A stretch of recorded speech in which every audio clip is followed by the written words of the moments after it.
So anyway, we were just talking about the F-16 going to Ukraine. And then like everything else, some general was quoted, some official was quoted. And now they're like, yeah, you know what? It's too late. We don't want it. Bye, Felicia. So of course, the media is now running with it, or defense media. So the article was, and there's a couple of them like this. I just picked one. F-16 fighter jets no longer relevant in Kyiv. Ukrainian official says this. A senior official, unnamed, says the F-16 fighter jets set to arrive later this year are no longer relevant against Russian forces, once tagged as a potential war winner in Ukraine, which we also said was dumb. Sparked a prolonged debate as countries carefully weighed in on whether or not it should fly in the Ukrainian skies. Washington only gave the green light in August 2023 on the condition that the pilots undergo rigorous training in allied countries to safely and effectively operate the jets. However, high-ranking official told Politico, bastion of truth, that every weapon has its own right time in the ongoing war, and the F-16s are no longer significant in Ukraine this year. Often, we just don't get the weapon systems at the time we need them. They come when they're no longer relevant. F-16s were needed in 2023. They won't be right for 2024. Ukrainian official who spoke under the condition of anonymity emphasized the importance of delivering weapons when they are needed the most. He said anti-tank missiles supplied on time by the UK and the US in the early weeks of the war proved decisive. More delays, less significant weapon system will be on the battlefield, he said. For now, another source, they need traditional weapons and drones in greater volume to match Russia's offensive. We need howitzers and shells, hundreds of thousands of shells and rockets, he stressed. Estimating the war-ravaged nation needs at least 4 million shells and 2 million drones to win the war. Without the right weapons in sufficient quantity, they admitted there would be great risk of frontline collapse wherever Russian forces focus their attacks. Moscow has for weeks been smashing Ukrainian positions using guided aerial bombs, increasing likelihood of penetrating, so to speak, the front line. Elon Musk remarked the critical situation. And there's your boy, Vladimir Zelensky, Vladimir, in the Viper. Neither of them really looks like they know what they're doing in the jet. It's an awkward photo op considering the like tragedy that's going on in the country. Yeah, that's such an unserious. Yeah, that is such an unserious. Like, can you imagine Winston Churchill, in a P-51? Yeah. Yeah. Yeah. So, I mean, we're obviously not going to get into tactics discussion, but to start off this discussion, I think it's yes and no, like, right? Some truth to everything. I agree with what he's saying. The battlefield changes. Some things are useful now and they're not useful later. And we have said from the beginning, when we first started talking about this, a year ago, 2 years ago, that it's not going to change the war. Like, it's not Airwolf. It's not going to come out there and next thing you know, rah, rah, we win, you lose, whatever. However, they need jets. It's a good jet. It's a very capable aircraft. Their pilots are training very well with allied partners, and they're good pilots, and it will help. Doesn't matter when you do it, as long as there's still a place to land and a country to secure, it's going to help. I mean, that will be useful. But what he's saying, I think, and that's what gets lost in the translation is, stop promising, start delivering. We can't wait. If we say, hey, we need this now because the battlescape demands it. And I think they're at very big risk of having lines overrun the longer this goes on, because they can't win that war of attrition, even though it's home field advantage. You're still talking the overwhelming force of a country like Russia. But we don't know. I mean, Mace, what do you think? I mean, what's your take on the Viper being the game changer?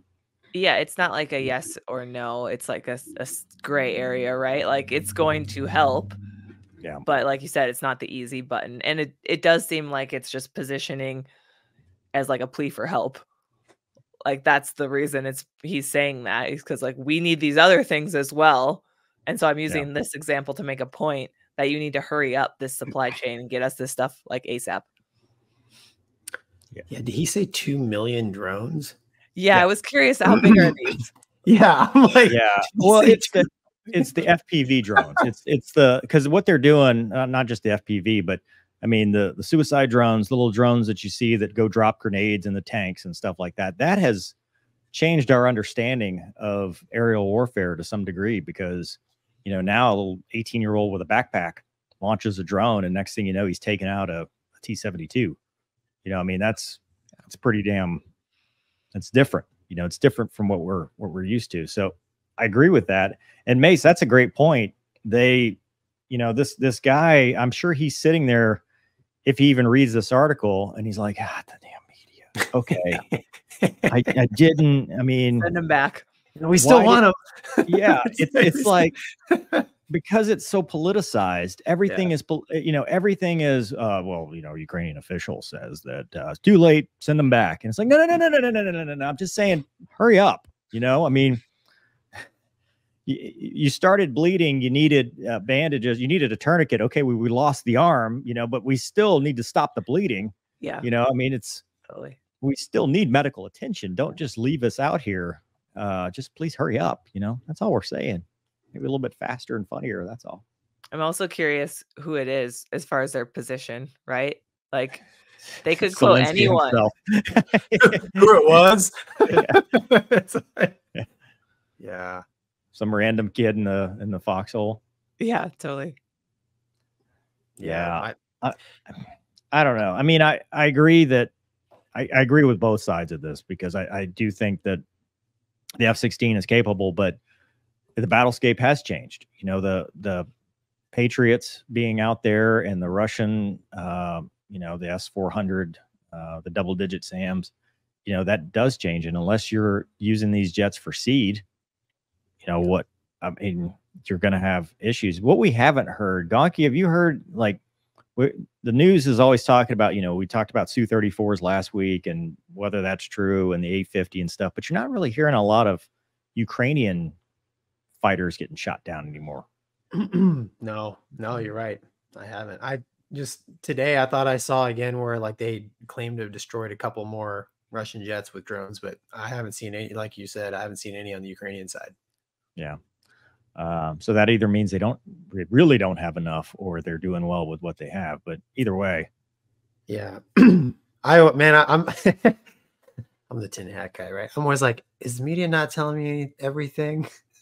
Like, have they lost a couple? That's what I want to know. And even so, the F-16, even beyond this war, you're positioning potential allies in the region. I mean, that's what we do, right? When let's assume this eventually comes to a peaceful end, we hope, we're positioning now ourselves with Western equipment in Ukraine, and they eventually become stronger allied partners to strengthen the defense of that region, just like we've done with so many other countries where we're like, hey, you want some Vipers? Yeah, we're friends now. Or like in the case of Venezuela, we become friends and then we're not friends anymore. And they shoot down people with A model Vipers. Okay, well, we tried. Or the Tomcat. Yeah. Iran. Dude, we were friends with Iraq for a while. It's I mean, the politics aside, we've talked about it before, man. And I think probably there was stuff lost in translation. The idea of like, hey, if you would have given them F-16s day one, maybe by today, now, they would have logistically, like training wise, maybe they'd be able to actually be using them now. You know what I'm saying? But there's a lot of well, the reality is day one, you needed to give them one of the squadrons from Shaw. Right. Like flown by the dudes and dudettes from Shaw. Yeah. Like you needed to say, here's your combat coded Wild Weasel squadron, and they go to work. It's tough doing the pickup game. Yeah. And we've talked about this before. Putin said that countries that supply F-16s to Ukraine are now fair game. Yeah. Or host them. Yeah. I mean, we just talked about the Greeks, but some of those countries, though, it's like, F around and find out. I don't think he wants that smoke, I mean, like Poland, Mace, you flew with them. I mean, they're like, come and take it. They're pretty full up. They're a scrappy bunch. History shows, but also that, what does that mean for us, right? Like they come into Poland, so to speak, then that escalates everything. Somebody, when we were talking about this last time, called Poland the Texas of Europe. Oh yeah, that's good. That's about right. Yeah. Wow. Yeah. I've never heard that. Yeah. It's like the Alamo. Yeah. Yeah. Yeah. Well, because we were talking about them. So Russia has shot, missiles and drones across Poland to get to, some of their targets. And Poland has started like having airborne alert or scrambling jets to go intercept them, because they're like, well, we don't know if they're coming at us, because they've accidentally landed in our country. We got to protect ourselves. And so people say, well, this is an escalation. Well, it's not. It's defending their sovereign territory. But they've got much better toys than anybody else. So, good luck, Putin. You want to try that? Do you think that the F-16s inbound to Ukraine is still going to have any measurable boost in morale for their forces? Probably. I think anything does. I think every time they get, whether it was the shipment, we're talking about Ukraine or UK and US anti-tank missiles. I think anytime you see a care package, and you're like, hey, this country's helping us out. It can't, it can't not be, it has to be something worthwhile for them. But you still have to have tactics, support, logistics, places to land, all that stuff. It's not just here you go, good luck. So, he's right, but also it depends.